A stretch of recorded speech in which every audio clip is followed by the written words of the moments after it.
Hi friends, అందరూ ఎలా ఉన్నారు? ఫ్రెండ్స్, ఈ రోజు మన దగ్గర 2.1 క్లాస్ డి బోర్డు ఉందన్నమాట. నేను ఇంతవరకు చేసిన క్లాస్ డి బోర్డ్స్ అన్ని మనకి స్పీకర్స్ లేకపోతే ఊఫర్స్ రెండే సపోర్ట్ చేస్తే, ఇది మాత్రం మీకు సబ్ ఊఫర్ కూడా సపోర్ట్ చేస్తుంది. సింగిల్ మ్యాగ్నెట్తో ఉన్న 12 ఇంచ్ అయినా సరే నేను వేసుకోవచ్చు, మీరు యూజ్ చేసుకోవచ్చు. చాలామంది నాకు కామెంట్ చేశారు, చాలామంది వాట్సాప్లో కూడా అడిగారు, బ్రో మా దగ్గర జేబిఎల్ సబ్ ఊఫర్ ఉండిపోయింది, హోమ్ థియేటర్ది లేదు, బోర్డుది ఉండిపోయింది. సోనీ చాలామంది అయితే Sony subwoofers old model home theatre తలక సబ్ ఊఫర్ ఉండిపోయింది, అది వేసుకోవచ్చా ఈ క్లాస్ డి బోర్డు మీద అని ఓల్డ్ క్లాస్ డి బోర్డ్స్కి అడిగారు చాలామంది. బట్ వాటి మీద అయితే మీరు సబ్ ఊఫర్ ఆన్ చేయలేరు. దీనిపై మీరు సింపుల్గా సబ్ ఊఫర్ బోర్డు ఆన్ చేసుకోవచ్చు, అంటే మీరు సబ్ ఊఫర్ ఆన్ చేసుకోవచ్చు, ఎందుకంటే ఇది మీకు 2.1తో సబ్ ఊఫర్ కూడా సపోర్ట్ చేసే బోర్డు అని చెప్పుకోవచ్చు. ఫ్రెండ్స్, మీరు పర్చేస్ చేస్తే బాక్స్ అనేది ఎట్లా వస్తుంది అనమాట, బ్రౌన్ కలర్ బాక్స్, లోపల మీకు అన్ని స్క్రూస్ అవి ఉంటాయి, అవి కొంచెం సౌండ్ వస్తుంది. నెక్స్ట్ మనం దీని మోడల్ నేమ్ చూసుకుంటే CA3169B అనమాట దీని మోడల్ నేమ్.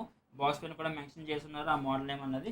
మన బాక్స్ ఓపెన్ చేద్దాం. మన బాక్స్ ఓపెన్ చేసిన తర్వాత మనం చూసుకుంటే ఫస్ట్ అయితే ఒక బోర్డు ఉంది. ఇది మీకు బోర్డు అయితే లోపల చూసుకుంటే మీకు నాబ్స్, దాని తర్వాత స్క్రూస్ అన్నీ మీకు ఇందులో ఉన్నాయి. ఒక కేబుల్ కూడా ఇచ్చున్నారు. ఫ్రెండ్స్, దీని ఫుల్ వీడియో మన ఛానల్లో ఆల్రెడీ ఉంది, లేకపోతే ఇక్కడ కింద లింక్ ప్రొవైడ్ చేసిన అక్కడ నుంచి ఫుల్ వీడియో చూడండి.